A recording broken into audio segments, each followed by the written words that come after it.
पीछे से प्लीज ना हाथ बस।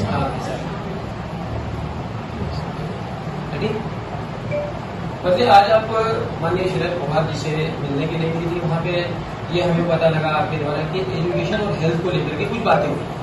क्या बातें हुई? आज हम हमारे जो यूपीएससी के क्लासेस के जो मेरे क्लासमेट्स थे और कॉलेज के जो मेरे क्लासमेट्स थे, उन सबके साथ काफ़ी टाइम से हमारी बातचीत चल रही थी कि हमको पवार साहब से मिलना है। एक ओवरऑल जो हमारे देश का, महाराष्ट्र का जो एक माहौल तैयार हो रहा है, उसके बारे में बात करनी है, एजुकेशन को लेके बात करनी है।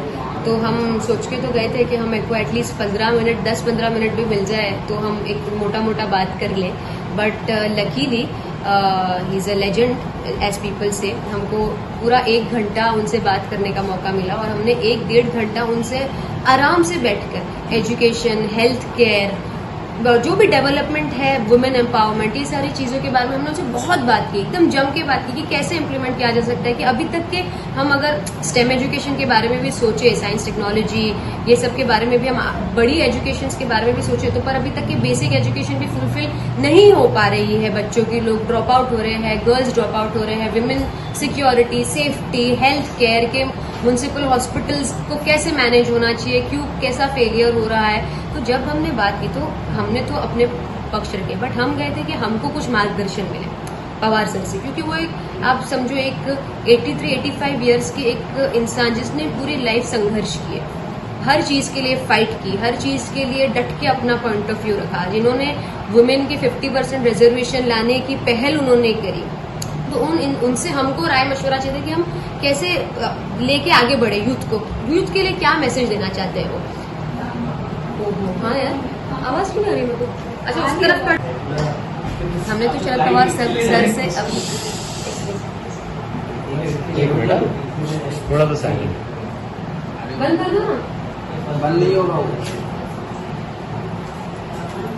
बोल दो ना 5 मिनट साइलेंट रहे। उनको नहीं, बोलो ना पहले एक 2 मिनट के लिए तू थोड़ा 2 मिनट के लिए सिर्फ 2 मिनट। यस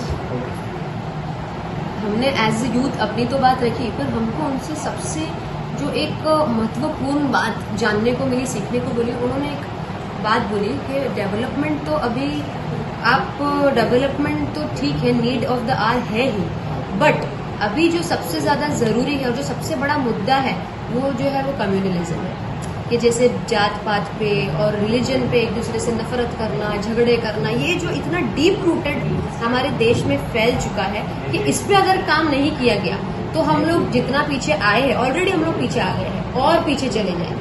तो जहां से शुरू किया था वहीं से वापस से शुरू करना पड़ेगा। मंजू मैडम, जिस तरीके से मुसलमान को टारगेट बनाया जा रहा है हिंदुस्तान में, तो उसको लेकर आपने उनसे कुछ बातचीत जी, की? उसी बारे में कि इस्लामोफोबिया, अभी हम माइनॉरिटीज में आते, तो माइनॉरिटीज को लेकर भी हमारी बहुत बात हुई उनसे। And he is a secular leader, उनकी आइडियोलॉजी ही उनकी पहचान है।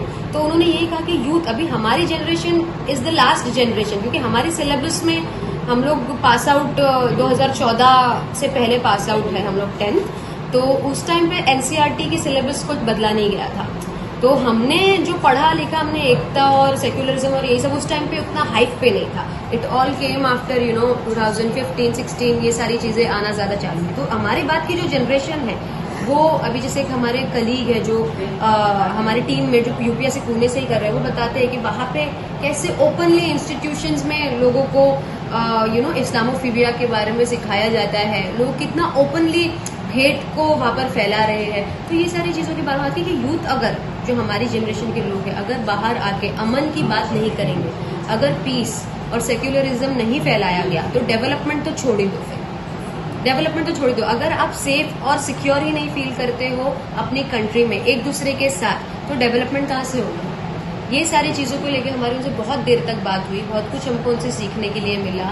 एजुकेशन, हेल्थ केयर, ये सारे डिपार्टमेंट के बारे में हमने उनसे जितनी हो सके उतनी बात की। उन्होंने सबके लिए सुझाव भी अपने अपने थोड़े थोड़े देने दिए, पर फिलहाल उनको कह रहे हैं कि सबसे ज़्यादा हमको अगर किसी चीज़ पे फोकस करना चाहिए तो वो अमन फैलाने पे करना चाहिए, एकता फैलाने पे करना चाहिए। जैसे कि देखा गया कि आप इससे पहले भी मुंद्रा में नशे और कचरे के खिलाफ आपने आवाज उठाई, अब जैसे कि आपके माइंड में ये मुद्दा है कि सबसे पहले हमें इस्लामोफोबिया के बारे में बात करनी चाहिए, तो अभी आपकी क्या प्लानिंग है इन सारे मुद्दों पे?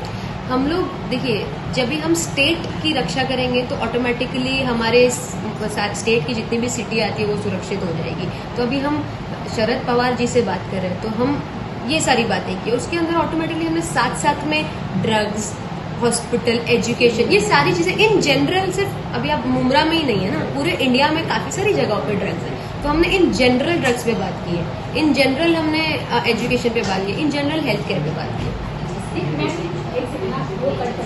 मैम मेरा क्वेश्चन ये था कि अभी जो आपको पता चला कि इस्लामोफोबिया बहुत ज्यादा फैल गया, मतलब डेवलपमेंट से पहले हमें इस्लामोफोबिया के बारे में सोचना चाहिए, तो इस पे आप आगे क्या करेंगे? नॉट जस्ट इस्लामोफोबिया, एक अमन फैलाना चाहिए, सिर्फ इस्लामोफोबिया को लेकर नहीं, कास्ट को लेकर भी, जो कास्ट एंड क्रीड को लेकर भेदभाव होता है, एक रिलीजन भेदभाव होता है, एक कास्ट एंड क्रीड को लेकर भेदभाव होता है, माइनॉरिटीज को बहुत तरीकों के भेदभाव को फेस करना पड़ता है, not just Islamophobia but caste and creed diversion also, तो उस पर काम करना जरूरी है। तो हम कोशिश करेंगे अभी कि यूथ को जोड़कर इस पे काम किया जाए। किस तरीके के काम करेंगे? जैसे काउंसलिंग करना, शुरू तो वहां से ही करना पड़ेगा, एजुकेट करना, अवेयरनेस क्रिएट करना, इससे ज्यादा हम क्या ही कर सकते हैं। Thank you.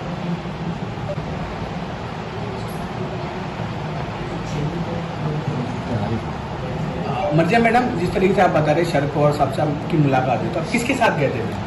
हम काफ़ी टाइम से जितेंद्र अवार्ड सर हैं, उनसे इस चीज़ के टच में थे कि सर हमको एज यूथ सबको मिलना है, तो अवार्ड अंकल ने हमको फ़ौरन ही बिना देर किए हमको सबको फ़ौरन उन्होंने मीटिंग एक अरेंज करवा के दी और हमको काफ़ी टाइम बैठकर वहाँ पर उनके साथ डिस्कशन करने मिली। कहीं ना कहीं और सबका भी इसमें सही हो। Yes yes yes, of course.